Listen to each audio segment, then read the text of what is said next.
You're listening to the Online Marketing Made Easy podcast, episode number 212. Welcome to the Online Marketing Made Easy podcast. Business advice so easy, you'll feel like you're cheating. And now your host, Amy Porterfield.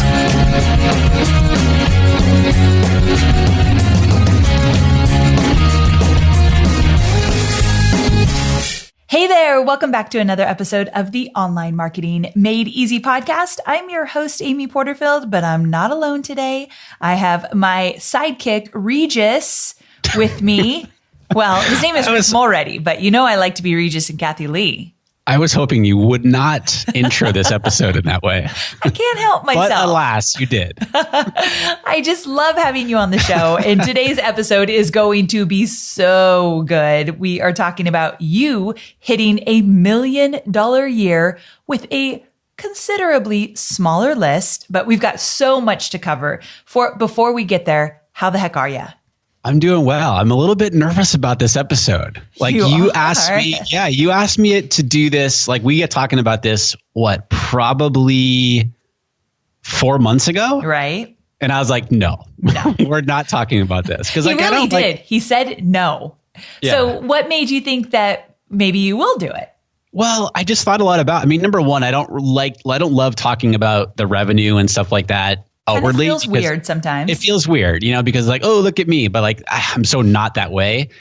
The other thing was, I think that was the big thing. This is why I didn't want to do it. And what sort of shifted for me is I really did honestly think about it a lot for the last couple of months. And you and I get talking more about it. And I think one of the things that happened, it was such a small little thing. I was doing a one-day workshop in London. So a Facebook ads workshop in London when my wife Amy and I were over in Europe in January. And one of the guys there at the workshop said to me, some random comment. He said, I heard you talk about how you sometimes record your intro and outro like 7, 8, 9 times. And I was like, and your point is? And he's like, I felt so much better after hearing you say that. And I was like, really? That's so normal. And then it just got me thinking about this whole, I talk about this, the iceberg metaphor a lot, right? People only see what's above the water. They don't see what's going on below the water behind the scenes. Exactly. And it just sort of that little comment that he made, kind of struck me. And I was just like, I need to share more of this stuff. I need to share more of the behind the scenes because it's murky. It's not always smooth sailing. And so I'm not going to lie. I'm a little bit nervous about the conversation here today. And the reason Rick says he's a little bit nervous is because we are going to talk about some shifts that he had to make in the way he approached his business, the way he looked at his business, the way he looked at himself. He had to get brutally honest about a few things.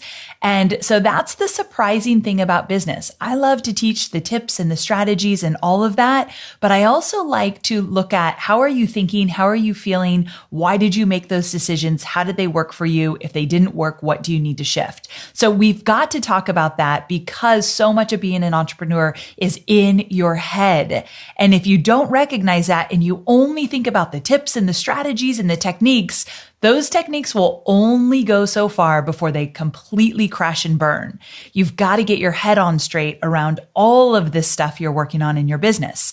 So we are going to dive into specific shifts that Rick made, but also because I like the techniques and the strategies, at the very end, I also asked Rick to share with me his email re-engagement campaign. So what do you do when people are not responding on your email list and they've been there for a while? They're not opening up your emails. They're not engaging. What do? He's got a full-on campaign around that. So we will get to the techniques, but before we get there, we've got to do the other work. And that's what this episode is really about. And that's what I'm nervous about. Yes. Because we're going to talk about a lot of things that I literally never spoken about publicly. You and I have talked about this stuff in the past in our own private conversations, but I've never shared this publicly. Well, here you go. Shared some of the things, Regis, you're letting it all out today. So get ready. Before we dive in though, I do have a quick question for you. How the heck is the new sauna? Oh, you got a new sauna. Yes. And my buddy Pete in Montana, DIY Pete, who I go visit when I go fly fishing up there, has one of these. He's had one for years. and I've used it before and it's amazing. And then you got one. Yep. And because you got one, James Wedmore got one. So I got it. Like, how is it? I know it's in your backyard there. Is it amazing or what? And for the record, I got one because my friend Gabby Bernstein told me I had to get one. So like everyone, it kind of trickles down. So I absolutely love it. I will link to the company I used in the show notes since you asked. And it's something I do about 3 times a week, if not more. I sit in it for about 30 minutes and it's a dry sauna. So it's infrared. And it's room for just about me. I mean, Hobie and I could sit in there together, but I don't like to be touching somebody's skin when they're sweating, just sitting next to me. Like it'd be kind of a tight fit. He's got big shoulders. So I just go in it on my own. Plus Hobie doesn't even want to go into it, but it is so great to clear my head, just be completely quiet. And also it helps with inflammation. And I know with stress, I've got a lot of that. And so I was just going to ask you, what are the big benefits of it? To me, it's all about inflammation. And also it is a great like anti-aging tool as well. And you know, I'm in my 40s now. So yes, so it helps with that. And not to get too vain or anything, but you should see how many people tell me my skin is looking great. And I really think it's partly due to the sauna. Do I need to get a sauna? You really do. It's kind of the best thing ever. I highly recommend it. So next time you come over, you got to come into my sauna. All right. Cool. Okay. Cool. Yes. So I didn't even know you were going to ask that. That is so funny. Okay. Yeah. So the sauna is doing great. Thanks for asking. Good. Glad to know that. Yes. So good. Okay. So here's what we're going to do. I'm kind of going to set this up for you, Rick. And as always, we've prepared for this. We have our notes in front of us, but I want you to take me through this process of getting to $1 million in 1 year. So just to be really clear, 2017, you hit the $1 million mark in your business. You made $1 million in 1 year. So with that, how many people did you have on your email list to get there? We had 17,000 people on the email list. 17,000 people. Now, if somebody told me they had 17,000 people on their email list, like a student of mine, I'd say that number is amazing. That is fantastic. That is a big number. I wouldn't ever let you say that that was a small list. However, you're playing with the big boys. You see other people's lists, Rick. So I'm assuming you look at that list and compared to a lot of your peers, you think that list is small. Yeah, absolutely. I mean, and it is. I mean, to most people, and we're going to talk about this today, like FOMO and don't get there. I'm not ready for it. Don't go there. Sorry. But yes, to answer your question, all of my friends have, their email lists are huge. And so in comparison, it's minuscule, right? But I would look at the list size and be like, yeah, it's small, but holy cow, we did really, really well with a list size of 17,000. Exactly. So we're going to get into that list size and your thoughts around it and basically what it's all about. But before we get there, I also want you to break down how you got to $1 million in terms of what did you sell. So let's get down to the details. Give me a list of what you sold in 2017 to get to $1 million bucks. Yeah, so we did last year, we launched our FB Ad Manager program, which is my Facebook ads program for people who want to be starting or have a Facebook ads management business. So that teaches the Facebook ads side, but also how to create a business. How much was that program? That is a 1997 program. 1997. Okay. Yep. So we launched that in March, and we actually launched it twice. So we launched it for like brand new March of 2017. And then I forget later in the year, we did it again. Awesome. That I also had a 6-month group coaching program that I called the Intensive.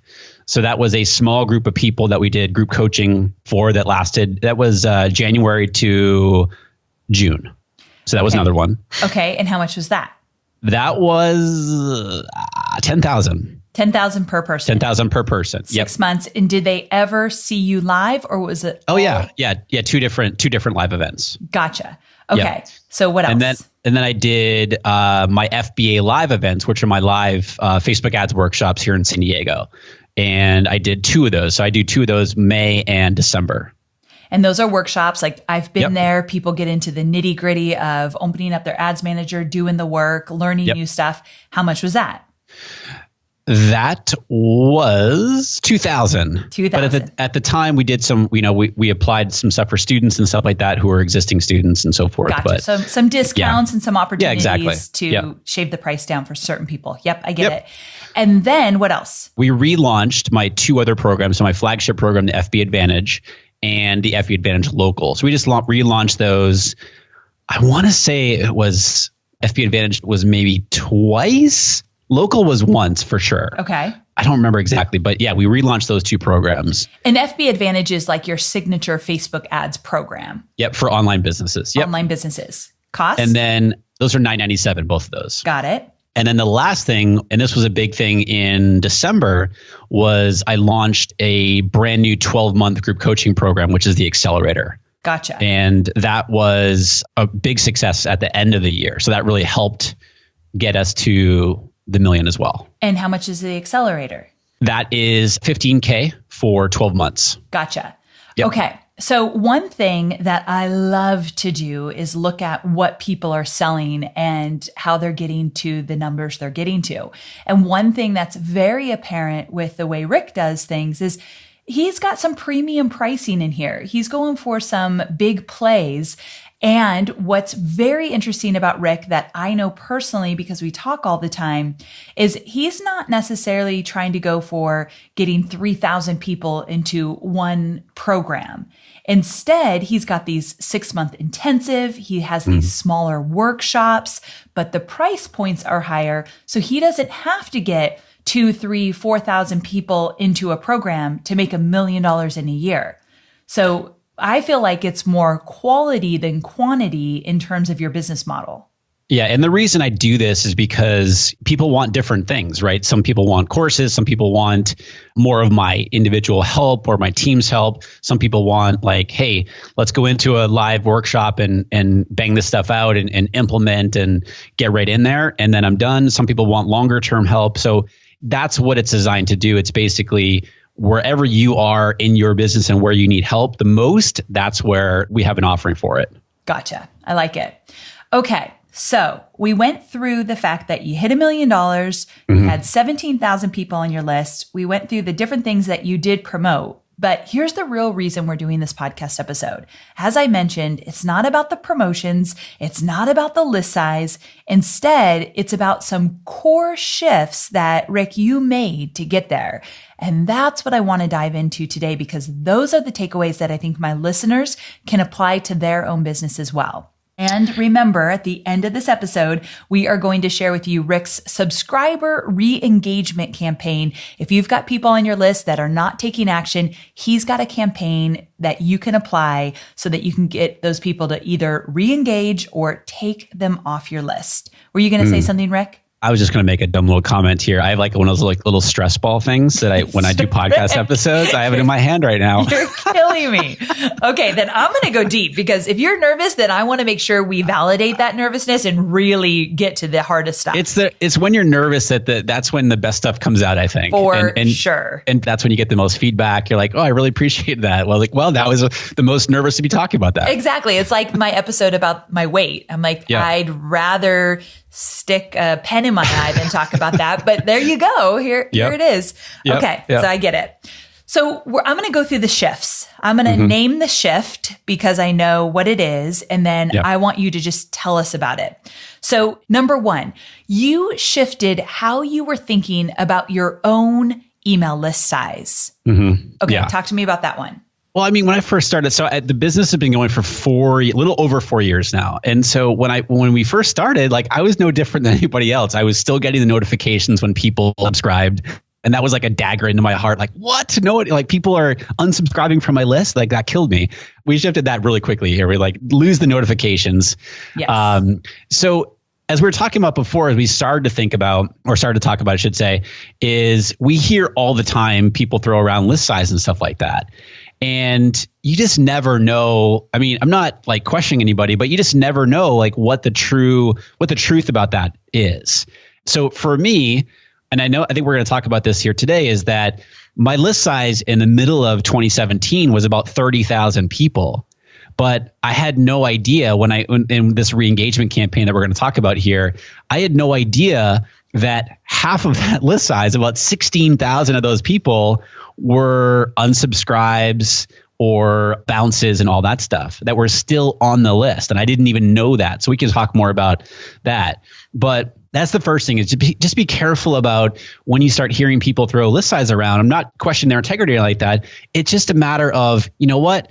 That's amazing for them. Where are you at in your own business? And I had huge FOMO when I started hearing people talk about big list size and stuff like that. I was like, what am I doing wrong? I started comparing myself to other people, and like, I realized that was not doing me any good. And the worrying and the anxiety that was causing and the comparing myself to others, that is not going to allow me to help continue to grow this business. I needed to stop worrying about that list size and just be like, all right, you know what? This is what I'm doing in the business. This is how I'm helping people. And, I need to stay in my lane here. I need to do my own thing. And I know the whole stop worrying and stay in your lane and, drop the FOMO. That's very easy to say, but harder to do. I get it. But that was really the big shift for me that happened. Was once I got things into perspective, it really helped me. It kind of took the pressure off, Yes. Like remembering too, like, I think we can get so caught up in our business and where we are right now, when something that I've had to work really hard at is remember where I've come, like how far I've come. So as I mentioned before, the business didn't exist before January 2014. So 4 years ago, I didn't have a business. 4 years ago, you did not have an online business. Yes. You just hit $1 million in 1 year. I want you all to hear that, because 4 years flies by faster than you will ever imagine. This stuff is doable. Okay. Yeah. It's like, again, this is all perspective. So when you stop and think about it like that, like, holy cow, like that is amazing. Like it just being in that moment of accomplishment and recognizing how far one has come, and that's what I did.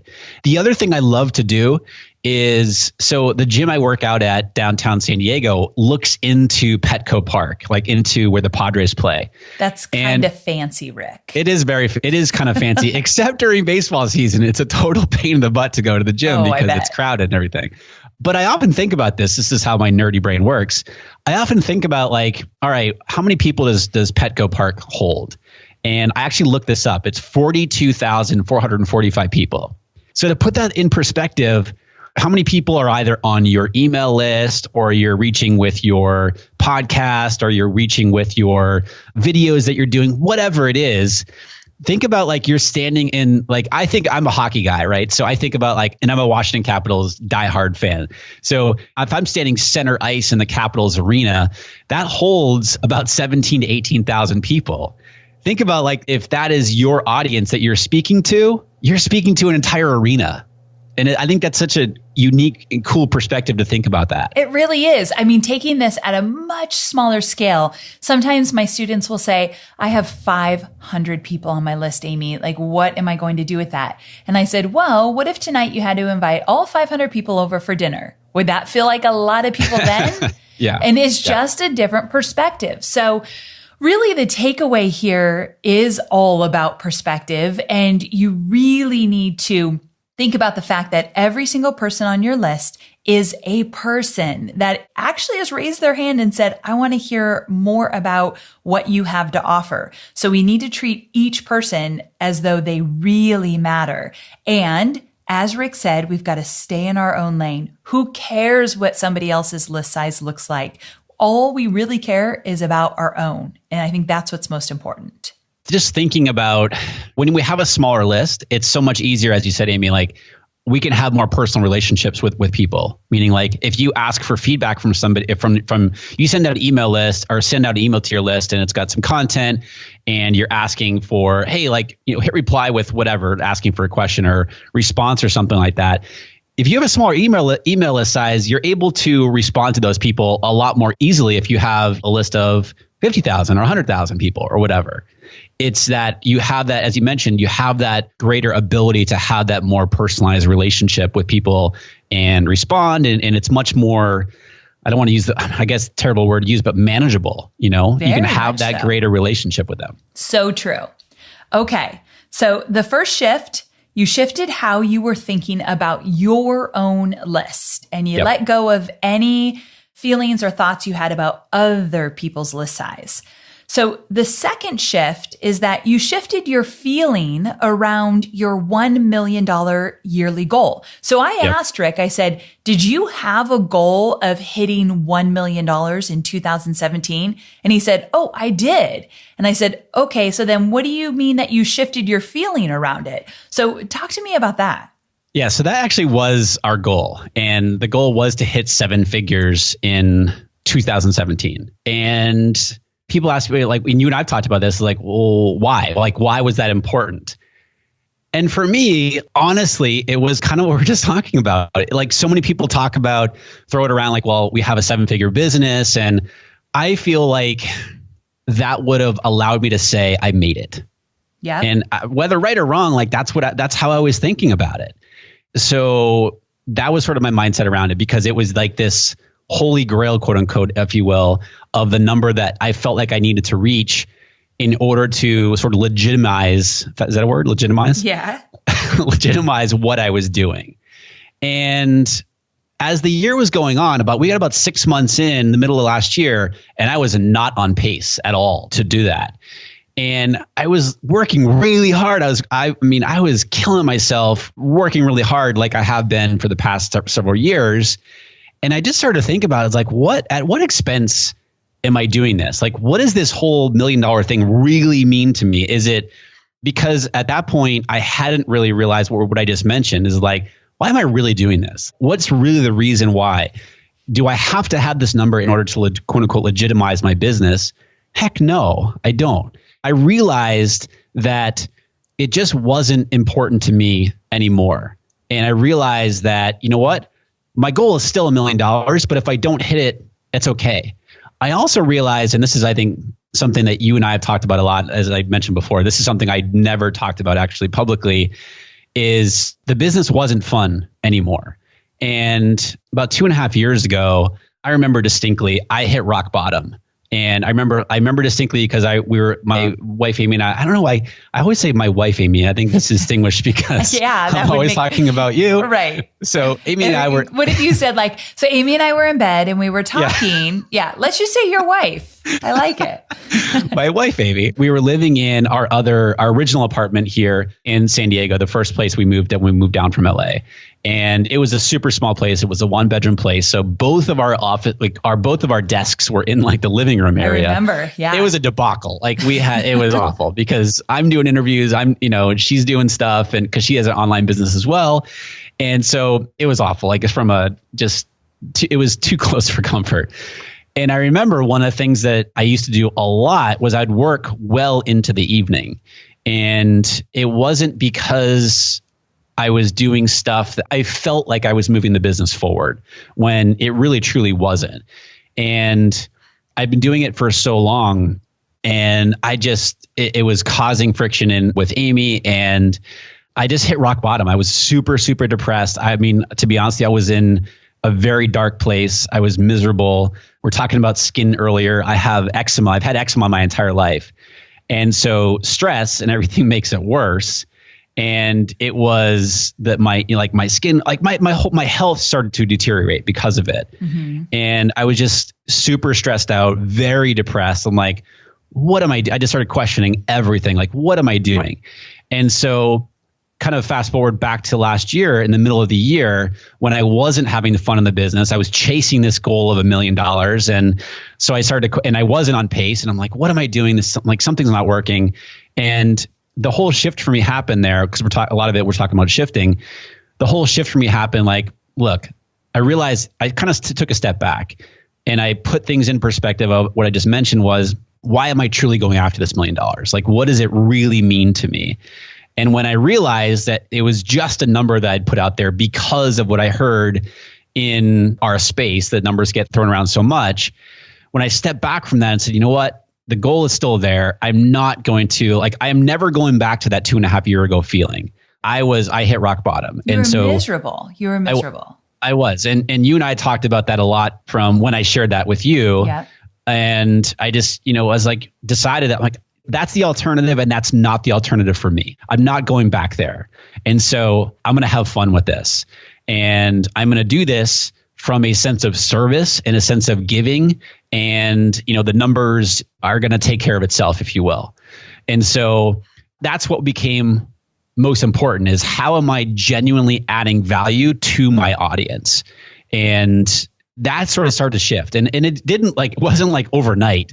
It shifted in the last 6 months of the year, and it took the pressure off, Yes. And you and I have talked about this a lot for where these types of things, and we sort of let go of these things. It took the pressure off. I felt like it allowed my personality to kind of shine through more in my business, which people were starting to comment on. Like they were giving me positive feedback and stuff like that, which was awesome. And whenever possible, I was stepping in to help on a personal level for other people, like the messenger strategy. Like I know that you talked about on your, was it 200th episode? Yep. So, just a quick recap on my podcast, I would ask people to message me with their feedback about the podcast, like what they wanted to hear, episodes, guests, all that type of stuff. And I would actually go in there and I'd be talking to people, and people were like, no, this isn't you, Rick. Like, no, this is really me. And so it was just more of that personalized adding value to people. And it just took the pressure off, And so the big takeaway for it, am I stealing your thunder here with the takeaway? No, go for it. Was that it's just, you can't make it about the money. And I know it's so easy to say that when, the business is doing well, but you really can't. Like when you shift that focus to how am I going to serve and help people, the money's going to take care of itself. And that's sort of the transition that I went through at the second half of 2017, where I was like, you know what? I'm not having fun anymore. I'm not happy with where things are at. I remember where I was 2.5 years ago. I'm not going back there. So something's got to shift. And that was what I went through the last 6 months. I love it. Real quick, that messenger strategy you did, anybody can do. I loved that strategy. Episode 200. So amyporterfield.com/200. Rick gets into all the details about that, as well as a bunch of experts talk about their own secret strategies they use. So definitely check that out. One thing I want to add to this before I move on to the next shift is that one of the telltale signs that you are making it about something that's not serving you is when you feel like you are white knuckling it. Another way to look at it is like you're hustling yourself to the bone kind of thing. But when you're white knuckling and you've got to meet this number, how else are we going to sell? What are we going to do? White knuckle, white knuckle, white knuckle. You know what that feels like. That is when you have to literally let go and say, I'm going to do something different that serves me and my audience. And what I'm wanting to happen, that's going to happen naturally because of it. Like you just have to tell yourself that. Yeah. And those ideas of like, you know what, something's not working here. I should probably change things up. I should try something else. When you're white knuckling it, as you say, those ideas do not come to you as easily or freely flows. As when you like take a step back and say, you know what, I'm going to let go. And then that's when the ideas come to you. So true. Yeah. Okay, so moving on to the next shift. These next two shifts are about building your team. And many of you ask me about building the team and how do you know you're ready and who do you hire first? And all that stuff comes from team. And I did an episode all about building my team a few episodes back, but these distinctions that Rick's going to share here are so prevalent with so many of us online entrepreneurs. So listen closely here. This first shift, and I literally watched Rick shift over the year with these two things. Like I saw it physically in conversations that we had and questions he asked and things he grappled with. So he did the work, and you've got to do the work with these two things. So number one, Rick, you shifted your mindset from lack to abundance as it relates to team. So talk to me about what that looked like throughout the year. Yeah, I mean, kind of going back to what I was just talking about as far as I went into the year thinking like, all right, if I'm going to hit $1 million this year, I need help. I can't do this all myself. And I was already working more than what I felt like I really, truly wanted to. Now, don't get me wrong. I love what I do. Like, I love it. And so it's not like, oh, I have to go do this or anything like that.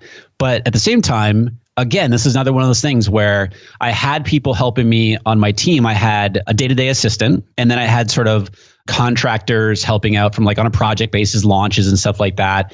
And that was there.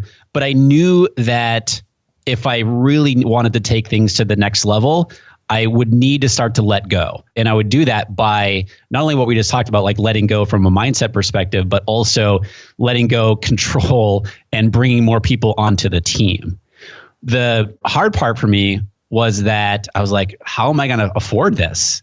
And even though the business is doing very well, my mindset immediately went to, how are you going to afford this? This is like you don't have the money for this. I come from a very middle class background in New Hampshire and from very much a lack mindset. That has been the biggest thing that I've had to work on over the past several years, shifting from that lack to abundance mindset.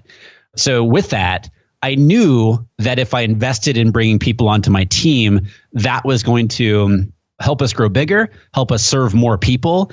And then that would take the pressure off of me from having to do everything in the business. And so what I realized was like, you know what?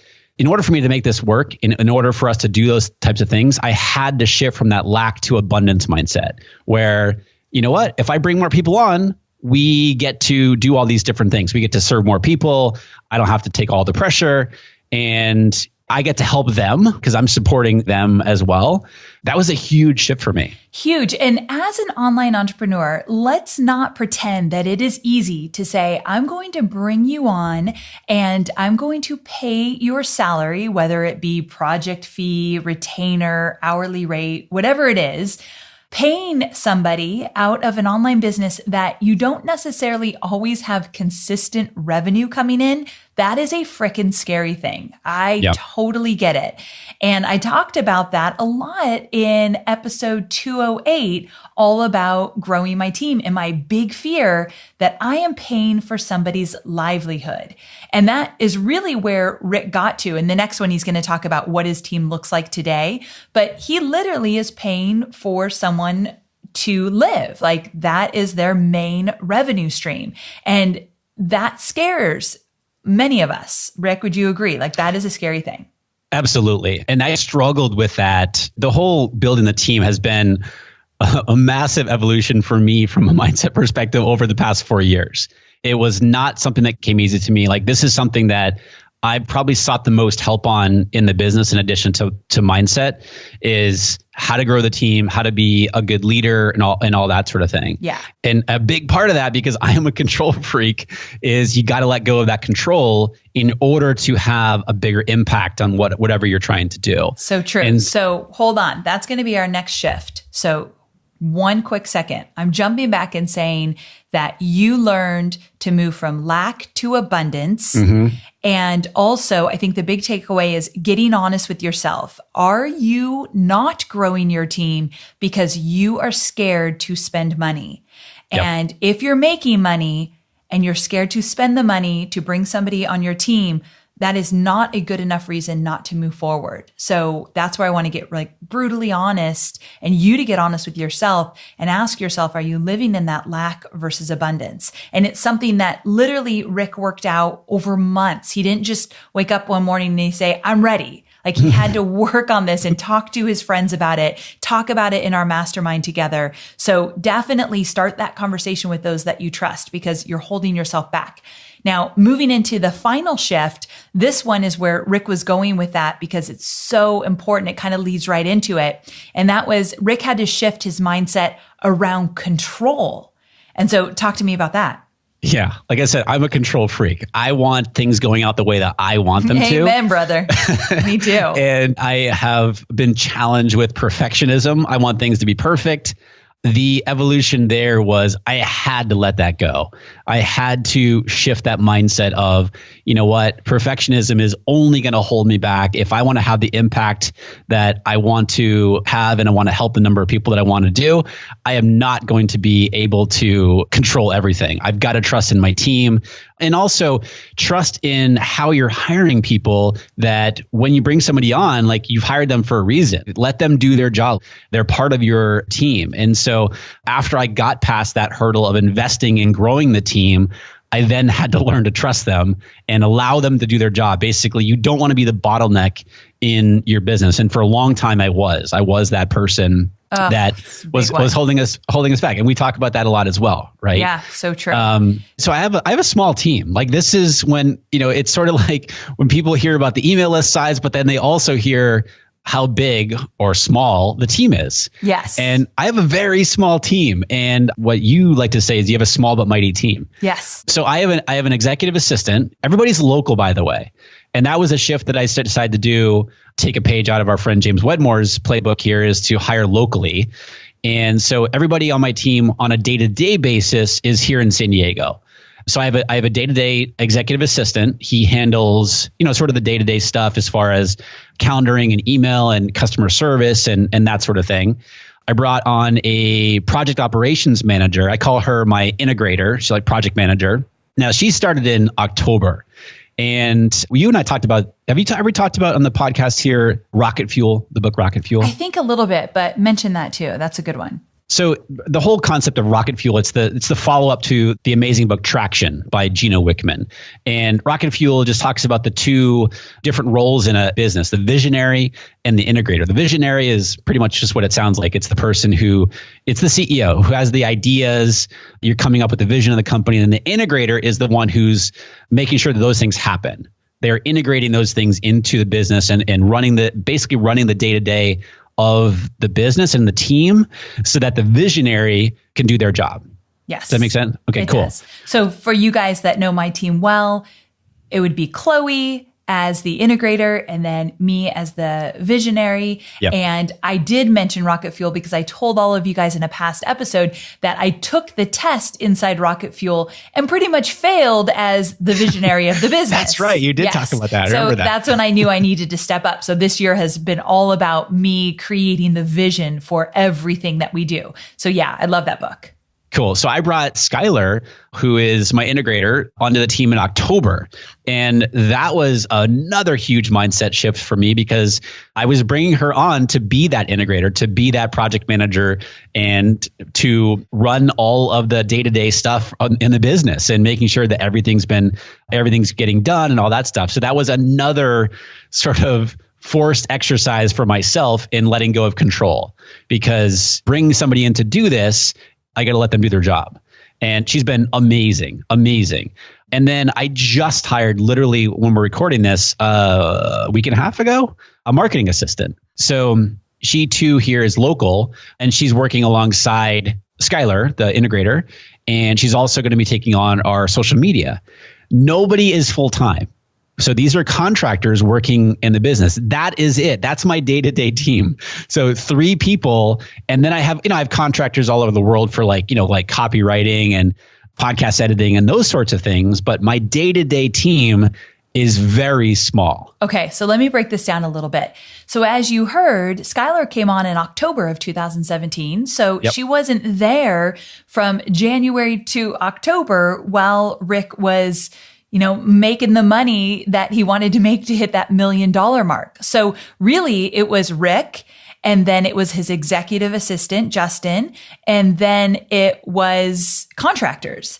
Yep. And so why I want to mention that is he didn't even have really a solid team in order to hit that $1 million mark. However, would you admit, Rick, and this is where we got to get really honest, that it was hard. You had a lot on your shoulders. And that is why you said, oh my gosh, we need to get these people in place. Like what I'm trying to get at is you wouldn't necessarily suggest not having a team. Oh, no, not at all. You got to have a team. You got to have a team to do this. And even if it's starting out with just, what I always like your coaching program, one of the exercises that we do is like, look, track for about 7 days, everything you're doing in your business. And then we start to categorize them in sort of hourly rates. And so even if it's like, just start with that, identify what you're doing in your business. But even if it's just starting out, like hiring somebody, if it's a VA, if it's a local person, maybe it's a local mom or something like that, you've got to get help. And it doesn't have to be expensive either. It can be very affordable.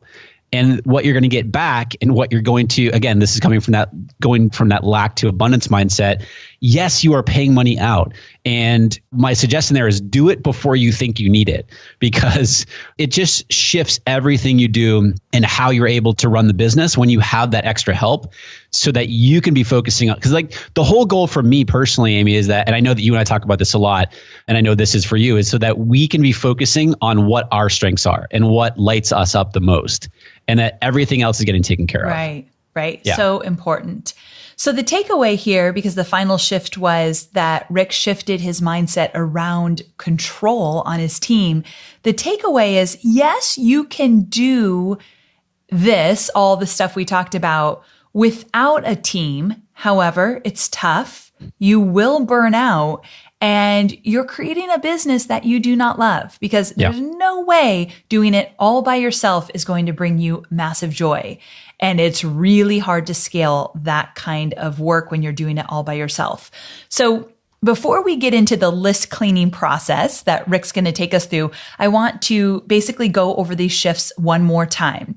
So shift number 1 was that Rick learned how to think about his own list size differently and put things into perspective and realize that it really doesn't matter the size of somebody else's list.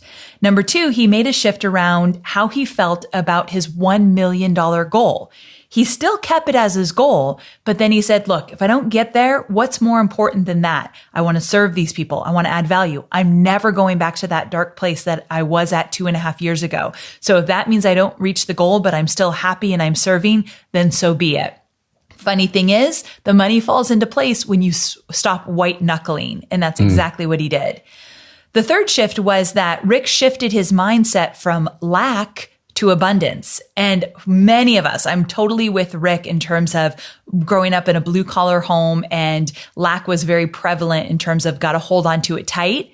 And so we have to shed some of those experiences we've had in our past to look at the abundance that is all around us. There's enough for everybody. And I love that Rick said that when we were taking these notes. There's enough to go around for everybody. And then finally, Rick shifted his mindset around control. And now that he said, okay, I'm going to pay for this team, now I've got to let them do the work that they were meant to do. And I need to step back and let it go.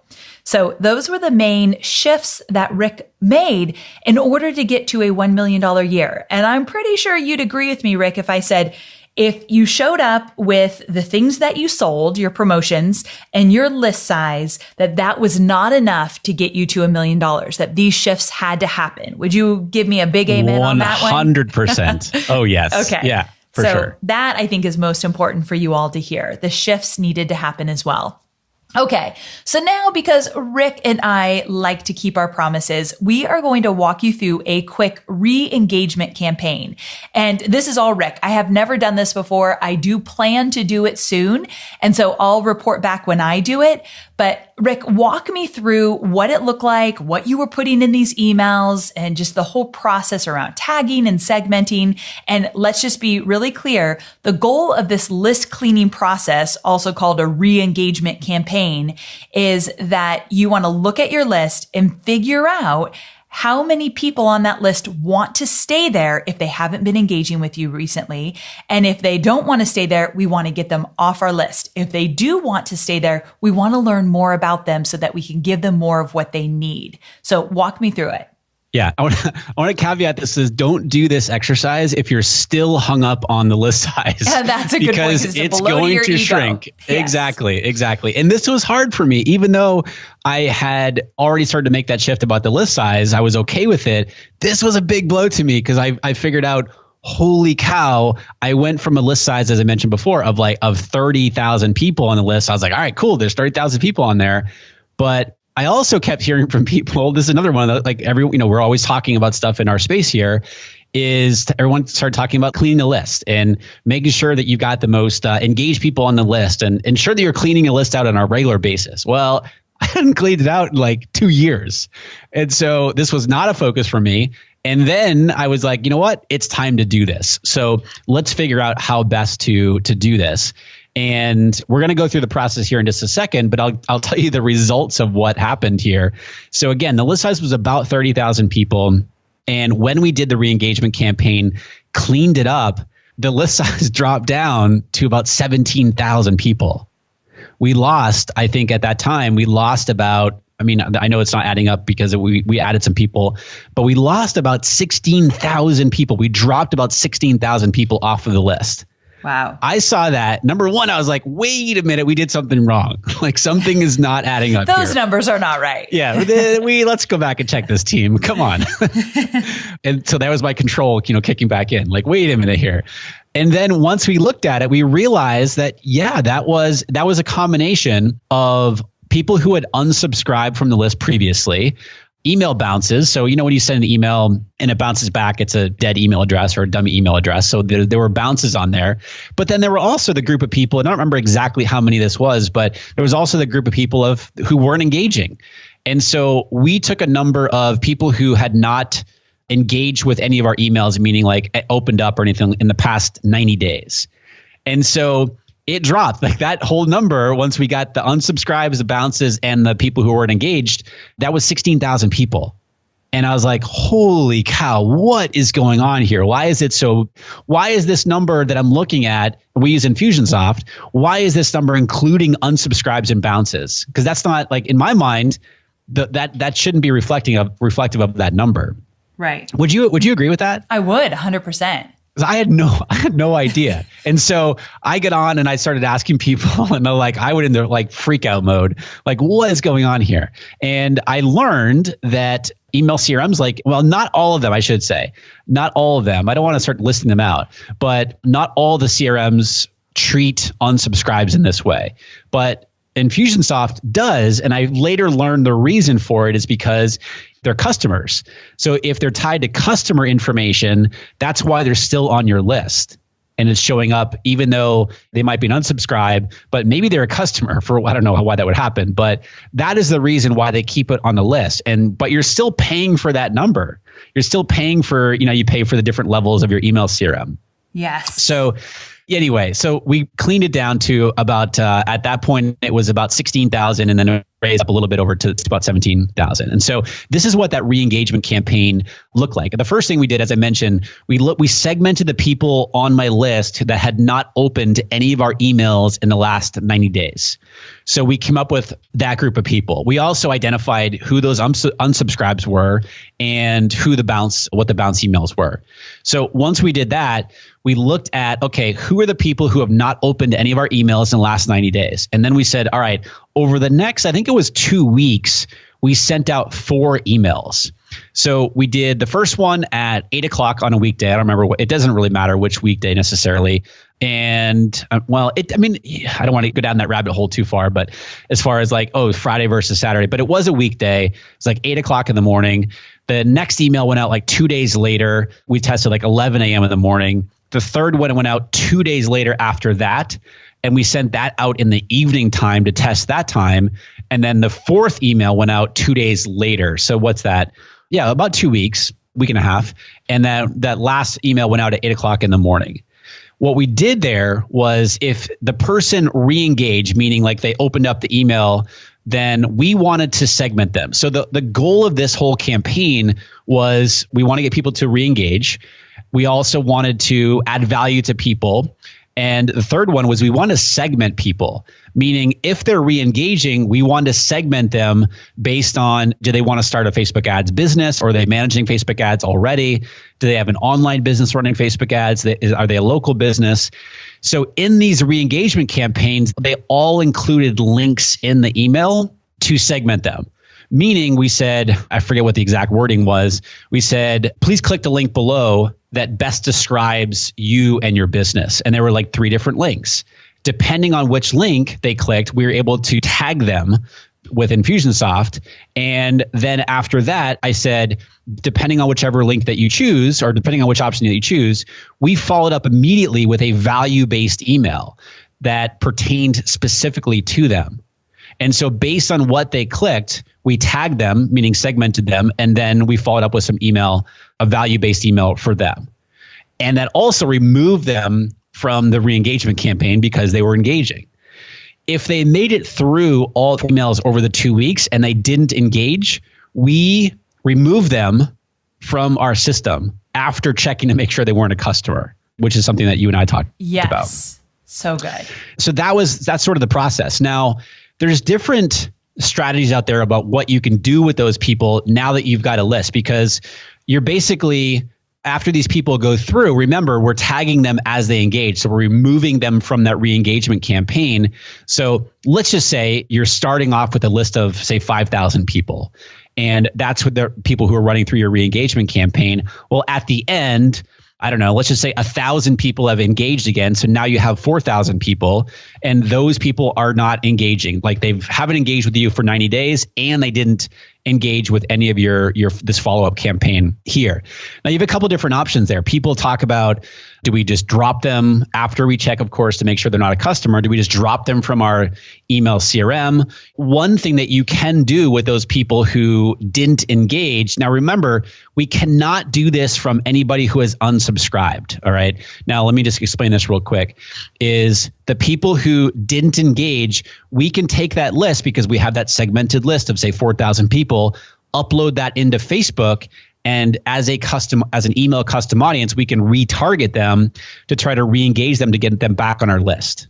Even though they're on our list, but they're not engaging. We're using Facebook ads to try to get them to engage again. Does that make sense? It does. I love this idea of using Facebook ads because I was telling Rick when we were putting this together, like, what about the fact that these people just aren't opening up emails and now we're just putting more emails in front of them? And tell me if you said this and I totally missed it, but I think before even Facebook ads, that subject line is so incredibly important for your re-engagement. And I once saw somebody say, and I don't know what the subject lines you used, Rick, but I remember somebody saying something like in their subject line, I'm going to take you off of my email list. And that's all the subject line said. And so then you're like, whoa, wait a second. If you genuinely care, you're going to open up that email and say, please don't do that.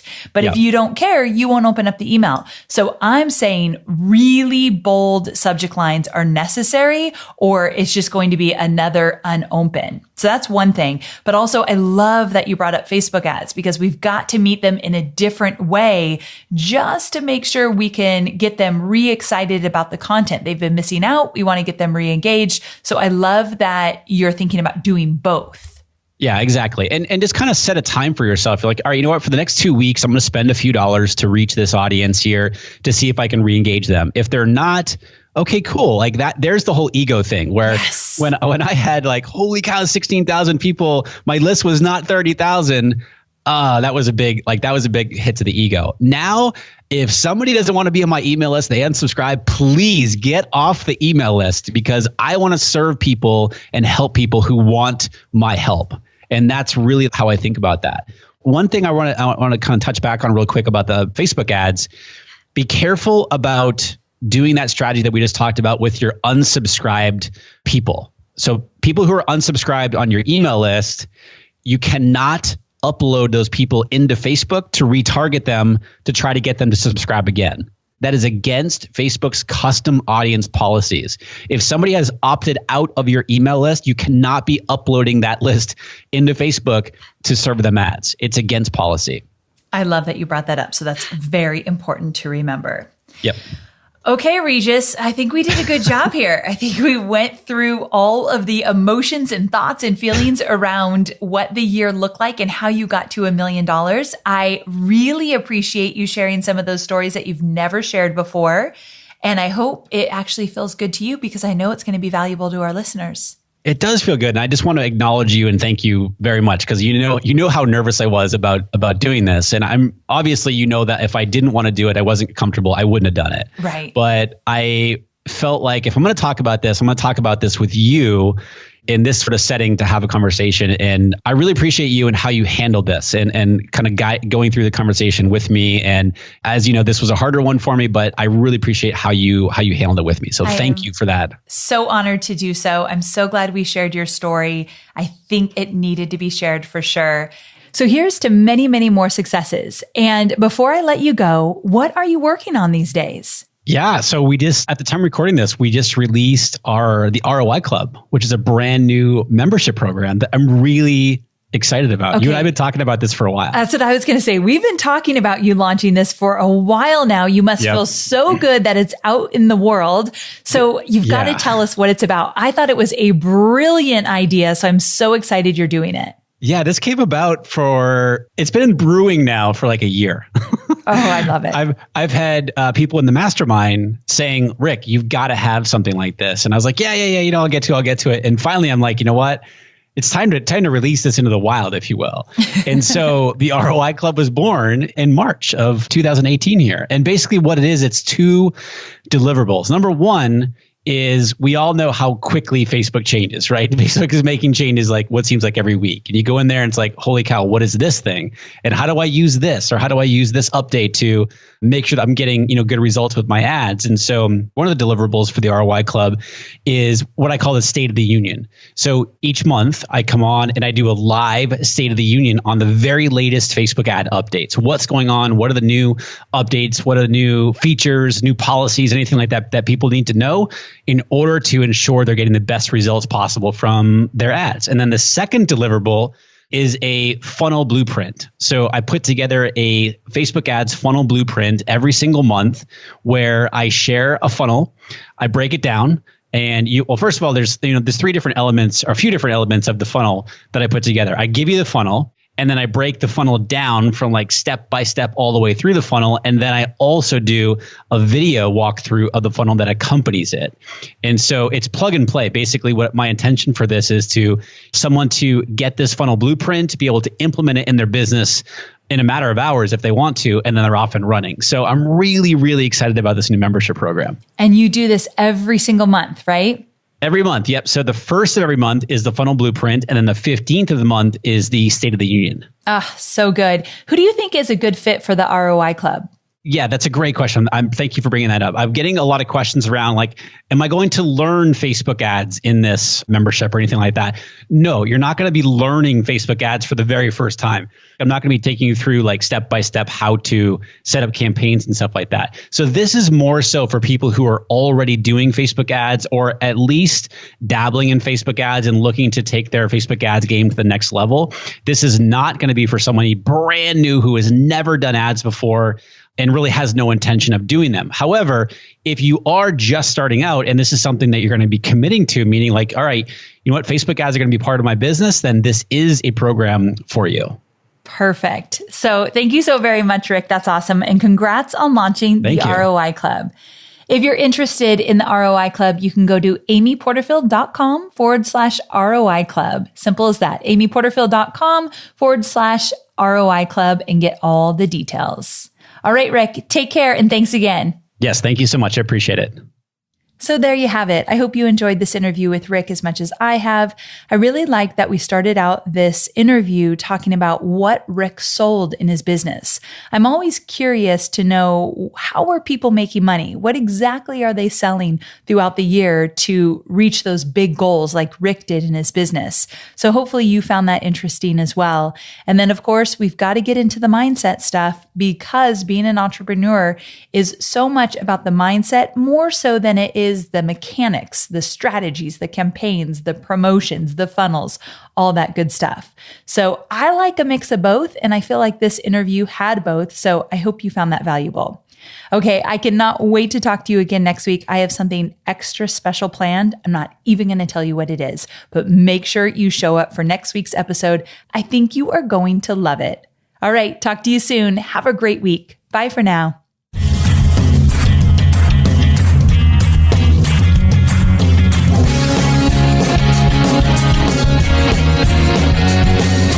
Thanks for listening to the Online Marketing Made Easy podcast at www.amyporterfield.com.